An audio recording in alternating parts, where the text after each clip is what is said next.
స్విమ్స్ 2026కి సంబంధించి మనకి BSc nursing, BPT, paramedical ఈ కోర్సులకు సంబంధించి మనకి ఫైనల్ మెరిట్ లిస్ట్ అయితే ఇందాకైతే రావడం జరిగింది. మెయిన్గా దీంట్లో మీరు చూడాల్సింది మీ పేరు అండ్ మీ మెరిట్ ర్యాంక్ ఎంత, ఎవరికైతే మీ రిమార్క్లో సర్టెన్ ఒక డాక్యుమెంట్ అయితే ఉంటుందో అది మీ రిపోర్టింగ్ చేసేటప్పుడు ఒరిజినల్ అయితే సబ్మిట్ అయితే చేయాలన్నమాట. కాబట్టి గుర్తుపెట్టుకోండి, మనకి జస్ట్ ఒక 35 మినిట్స్ బ్యాక్ అయితే అలా వెబ్సైట్లో అయితే అప్డేట్ అయితే చేశారన్నమాట. 5 అని చెప్పారు, 5 అయిన తర్వాత చూస్తారు అయితే రాలేదు. మెయిన్గా మీ మెరిట్ ర్యాంకు, మీ పేరు, హాల్ టికెట్, అది ఎంసెట్ హాల్ టికెట్ నెంబరు, మీ ర్యాంక్ ఎంత, సో క్లియర్గా చూసుకోండి. చూసిన తర్వాత ఎవరి పేరు పక్కన ఇక్కడ చూస్తారు కదా రిమార్క్స్ అయితే ఉంటుందో, మెయిన్గా the admission is subject to submission of latus caste ఎప్పుడు రిపోర్టింగ్ చేసేటప్పుడు ఒరిజినల్ వాళ్ళు వెరిఫికేషన్ చేస్తే సరిపోతుందన్నమాట. ఏం కంగారు అయితే పడకండి. సో ఇదే ఫైనల్, మళ్ళీ కొత్త వాళ్ళ పేర్లు అయితే యాడ్ చేయరు. మనకి సీట్ అలాట్మెంట్ గురించి ఇంకో వీడియో అయితే చేస్తాను. సో మనకి స్విమ్ సంబంధించి రావడం జరిగింది కాబట్టి అందరూ అయితే వెరిఫై చేసుకోండి. వెబ్సైట్లో పీడిఎఫ్ ఫార్మెట్లో అయితే ఉంటుందన్నమాట. టోటల్ ఎంతమంది అప్లై చేశారో చెప్తాను మీకు.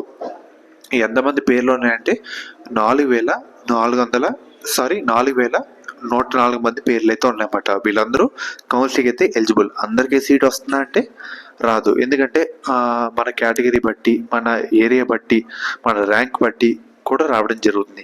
మ్యాక్సిమం ఒక 10K లోపు, ఒక 8K లోపు ఉంటే పక్కా మీరు అయితే ఎక్స్పెక్ట్ అయితే చేయించామంట. కాబట్టి ఎక్కువ హోప్స్ అయితే పెట్టుకోకుండా ఒక 50,000, 30,000, 20,000 ర్యాంక్ ఉంటే సీట్ వస్తుందని ఎక్కువ అయితే పెట్టుకోకండి. ఎందుకంటే ఫర్దర్ వీళ్ళు కూడా సీట్ రాకపోతే ఇంకో అవకాశం ఏమీ లేదు అని అయితే అనుకోకండి. మెయిన్గా ఏపీలో డాక్టర్ ఎన్టీఆర్ యూనివర్సిటీ ఉంది, కాలేజీ నారాయణ యూనివర్సిటీ ఉంది, అది కూడా తెలంగాణలో కూడా అప్లై అయితే చేసుకోవచ్చు. సో ఫ్రెండ్స్, ఇది ఈరోజు వీడియో. ఇంటర్ కంప్లీట్ అయిపోయిన తర్వాత ఎంసెట్ లో మెయిన్ గా ఒక మంచి కాలేజ్ జాయిన్ అవుదాం అని అనుకుంటే శాస్త్ర కాలేజ్ అయితే బెస్ట్ చాయిస్ అని చెప్తాను. ఎందుకంటే దీంట్లో కో ఎడ్యుకేషన్ తో పాటు ఉమెన్స్ సంబంధించి స్పెషల్ గా కాలేజ్ అయితే ఉంది. సేఫ్టీ కానీ, మనకి స్టడీ కానీ, ప్లేస్మెంట్ సంబంధించి కానీ 100% వీళ్ళైతే ప్రొవైడ్ చేస్తారు. మెయిన్ గా ఇది ఉమెన్స్ పరంగా one of the best college అని చెప్తాను. సో మెయిన్ గా వీళ్ళు ప్రొవైడ్ చేసే కోర్సుల విషయానికి వస్తాయి కనుక బీ ఫార్మసీ, ఫార్మాడీ, మనకి మెయిన్ గా బీఎస్సీ నర్సింగ్, ఫిజియోథెరపీ, మనకి కౌన్సిలింగ్ లో కన్వీనర్ సీట్స్ తో పాటు మేనేజ్మెంట్ సీట్స్ కూడా ప్రొవైడ్ అయితే చేయడం జరుగుతుంది.